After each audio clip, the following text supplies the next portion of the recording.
he claims to have met a man called Jmmanuel. And Jmmanuel, according to the information in the case, would be the man who we know as Jesus Christ, or at least the Jesus Christ figure would be, according to the Meier material, a fictionalized version of a real man who lived 2,000 and some years ago, who indeed was crucified but survived the crucifixion. Als Immanuel gelebt hat, When Emmanuel lived, who was later falsely named Jesus Christ, and who never had anything to do with the religion which was made from his teaching, zu tun gehabt mit dem, was aus seiner Lehre als Religion dann entstanden ist. Emmanuel was not an extraterrestrial. He was therefore a human being from this world, begotten by an extraterrestrial with a terrestrial woman named Mary, and was born here on the earth as an earth human. Eine Frau namens Maria gezeugt und hier auf der Erde als Erdenmensch geboren.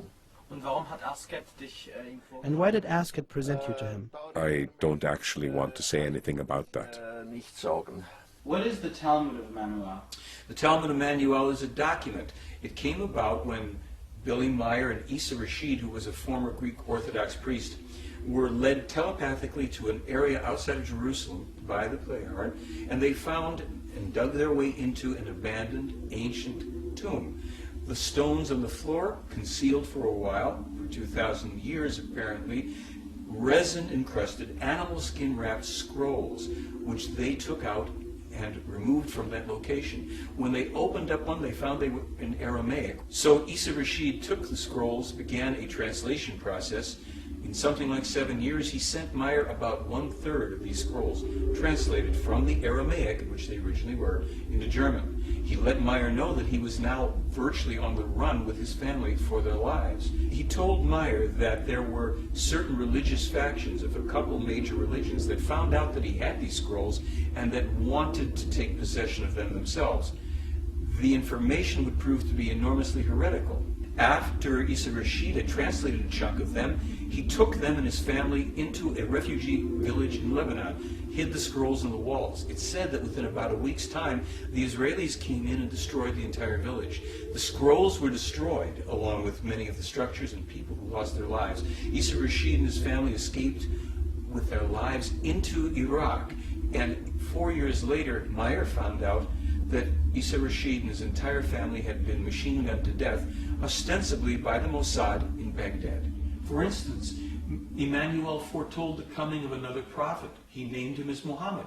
He claimed that while this man would be a true prophet, his teachings would also be corrupted, and a false and evil cult would be created from them that would give the Israeli people, the distant descendants, no peace until the end of time, unless, hopefully, both the Israelis and their enemies could make a conciliatory and honest peace with each other. The Talmud of Jmmnauel contains prophecies about the fires that would darken the sky when greedy and power-hungry people would ignite the very oil of the earth. The Talmud of Jmmnauel was discovered in 1963.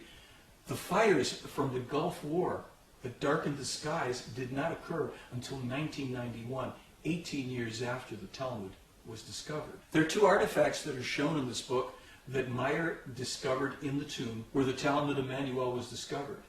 The first one was a small figurine that Meier says was left by the Indian healers with Jmmanuel, the men who came and ministered to him over those 3 days while he was sequestered in the tomb. The other artifact is a piece of gypsum that Gabriel allegedly gave to Jmmanuel. Both of these were left for Meier to discover, as he did, centuries later. Now what's new on the Christian scene is that there's newly translated Gospels offering a more positive portrayal of Judas. Judas was the one who betrayed Jesus for what they say is a little bit of hummus money. And the Gospel of Judas depicts Judas as Jesus' favorite. So this is a very important breakthrough. They call these the Gnostic Gospels.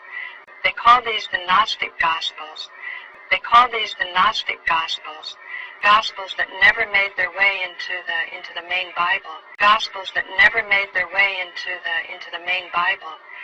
And there's the Gospel of Mary and the Gospel of Thomas.